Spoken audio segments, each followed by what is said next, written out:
I'm Sheetal Vanwari from Awfis, and with me on today's episode of Office Insider, I have Pratik Kamat. You know him as Mr. Bore from Scoop Whoop. What you don't know is that he's a writer, designer, copywriter, painter, creative director, musician, and my personal favorite, a great mimic. Welcome to the show, Pratik. We're really excited to have you on here. Am I so many things? Sounds like I'm some schizophrenic. But yeah. Okay. Sounds like I have multiple personalities. Our talented Mr. Ripley.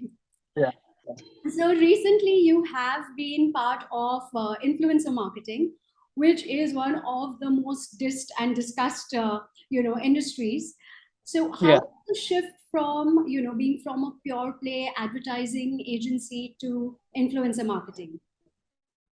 I think it was the right place at the right time. In 2020, what happened is that I lost my job, like millions of other people, I think around the planet, and I got this offer, to do influencer marketing, and the thing was that I personally never took it seriously, but I saw the numbers, what they were paying me and what they were paying the influencers, and that was one big reason why I started doing it. But I think 2020, while it was one of the worst years for a lot of people, influencer marketing was the field that took off. People in their homes, and advertising basically went from you shooting at these big sets and big outdoor locations. Everybody was making videos at home, and everybody started Instagram taking it very seriously, and celebrities who were there took it even more seriously, and they started peddling products. So I think that was a golden year for influencer marketing, and I think I was at the right place at the right time. I took that decision, and I think it really worked out. I'm glad you brought up the monies in influencer marketing, which is one Yeah, of the biggest draws. So, yeah, you know that influencers get paid lakhs and lakhs, and which is yeah, why everyone wants to become an influencer. But yeah. what do you think it takes to be an influencer? Uh, See, the thing is, here's the thing, right? Anybody can be an influencer, you know. Now, that's the good and the bad part of it, right? So, there are many tier two, tier three, tier four influencers that nobody's heard about.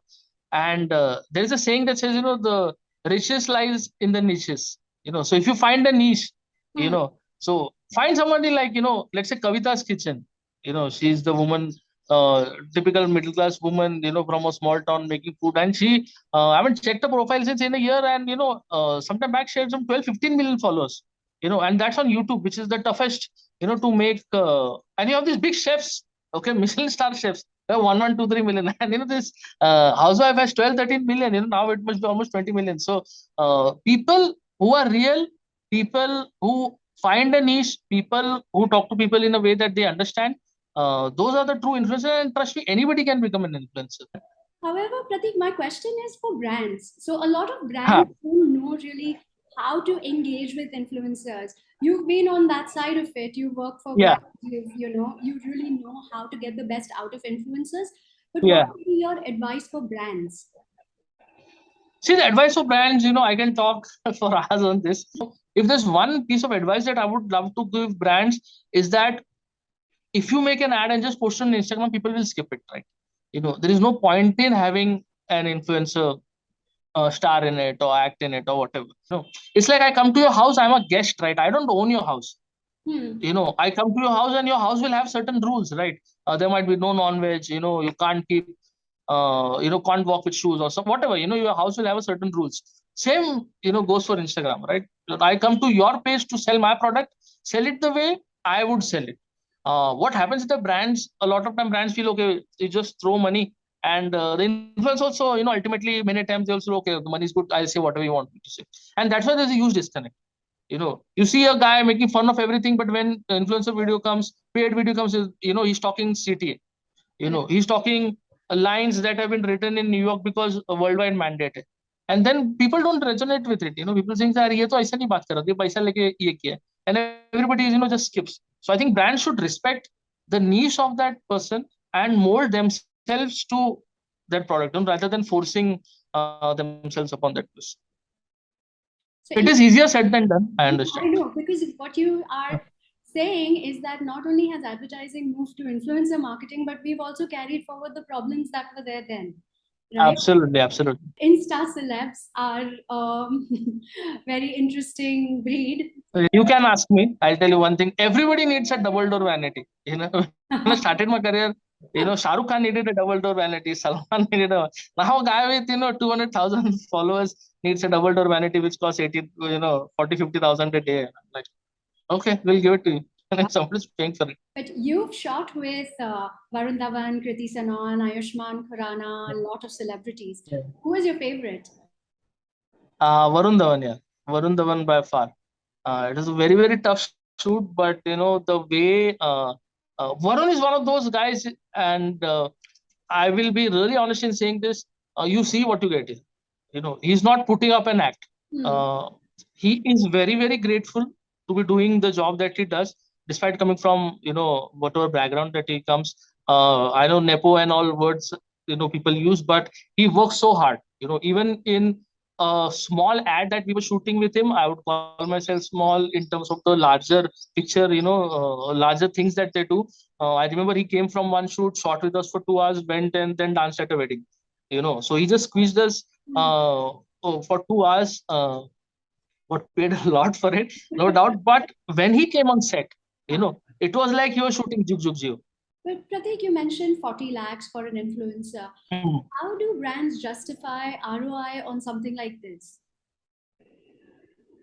I think that's a very you know, intelligent question, and I think it just comes down to numbers. Hmm. If you ask me, a lot of it is worth it, and if you ask me honestly, a lot of it isn't, because influencers have made brands. Okay, look at Ayushmann Khurrana.